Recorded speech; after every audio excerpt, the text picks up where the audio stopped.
Hello বন্ধুগণ, কেমন আছো সবাই? আশা করতেছি সবাই ভালো আছো। আজকে আমার নতুন একটা মিনি ব্লগে তোমাকে সবারই স্বাগত। এটা অনেক দিন আগের ভিডিও, আরো আগে তোমার কাছে শেয়ার করা উচিত ছিল, কিন্তু শেয়ার করতে পারি নাই। ভাবতেছি আজকে তোমার কাছে শেয়ার করি। তোমরা তো জানোই যে আমার মেয়ের ফাইনাল এক্সাম স্কুলে হয়ে যাওয়ার পর ও আমার মার সাথে আমার কাছে এসে পড়ছিল মার্চের 6 তারিখে। তারপরে মার্চের 10 তারিখে আমার মেয়ের কিন্তু এক্সামের রেজাল্টটা দিয়ে দেয়। কিন্তু যেহেতু ও আমার মা ওখানে কেউই আসছিল না, এমনকি আমিও আসলাম না, আমার কাছেই ওরা আসলো, তো ওর রেজাল্টটা আনা হয় নাই। তো যখন ওরা কিছুদিন আমার কাছে থাকলো, তারপর যখন ওরে আমি বাড়িতে দিতে যাই, তো যেদিন আমি গেছিলাম তার পরের দিনে ওর রেজাল্ট আনতে আমি ওর স্কুলে গেছিলাম।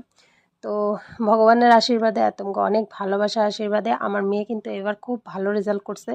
A+, 99%, খুব ভালো রেজাল্ট করছে। তোমরা তো জানোই যে আমার মানুষটা ব্লাড ক্যান্সার যখন ধরা পড়ে, তার তখন কিন্তু আমার ভাই আর আমার মা এসে আমার মেয়েরে কিন্তু নিয়ে গেছিলো ওগো কাছে রাখার লিগা। তো ও আমার মার কাছেই থাকে, তোমরা সবাই জানো। তার মধ্যে আমার ভাই কিন্তু বাড়িতে থাকে না, আমার মা যতটুকু সম্ভব অতটুকু করে দেখায়। তার মধ্যে ইংলিশটা নিয়ে তো মা অতটা পারে না, যেহেতু মা দেখাইতে পারে না। কিন্তু আমার মেয়েরও কিন্তু টিউশন নাই, যতটুকু পারে নিজের বুদ্ধিতে পড়াশোনা করে। আর তার মধ্যে মাসের মধ্যে তো আমি একবার করে বাড়িতে যাই ওর কাছে, কোনো কোনো সময় 2বারও হয়ে যায়। আর টিউশনও নাই, ও কোনো রকমে নিজের পড়া কমপ্লিট করে। আর যদি অতিরিক্ত অসুবিধা হয় তখন কিন্তু ও মোবাইলে গুগলে সার্চ করে পড়াশোনাটা করে। নিজে চেষ্টা করে নিজের পড়াশোনা নিজে কইরা, আর যতটুকু আমরা পারি আমগো পক্ষে এখন যতটুকু সম্ভব হইতেছে কইরা দিতেছি। তো এই হিসাবে আমার মেয়ে এত ভালো রেজাল্ট করবো আমগো মানে আশায় আসিল না। তা ওর কথা, ও ভালো রেজাল্ট করবো ও কইছে। এখনও ছোট ক্লাস, জানি ছোট ক্লাসে বাচ্চারা অনেক ভালো রেজাল্ট করে, কিন্তু তথাপিও মানুষের তো একটা গাইড থাকে, বাবা মা বা কেউ। কিন্তু আমার মেয়ের কিন্তু কেউই না, ও নিজের মতে পড়াশোনা করে আজকে তোমাকে আশীর্বাদে খুব ভালো রেজাল্ট করছে। তোমরা সবাই ওরে আশীর্বাদ করো যেন ও এইভাবে অনেক আরও আগায়া যায়।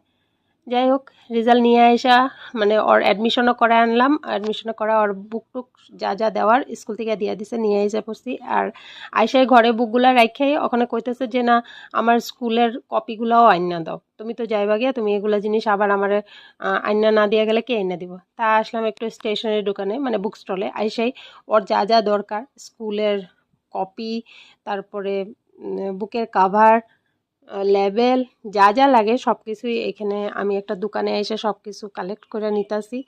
নিয়ে সোজা যাবো ঘরে, আর ঘরে গিয়ে তুমি করে দেখাবো আমি কি কি আনছি। তো তোমরা সবাই কিন্তু আমার মেয়েরে আশীর্বাদ করবা। এই ভিডিওটা আমি অনেক দিন আগে শেয়ার করতে লাগছিল তোমার কাছে, এটা একটা বহুত বড় খুশির খবর, কিন্তু আমি পারি নাই, আজকে তোমার কাছে শেয়ার করলাম। খালি তোমার কাছে এইটুকুই প্রার্থনা, খালি আমার মেয়েটারে তোমরা সবাই আশীর্বাদ করো। এখানে দেখো আমি লেবেল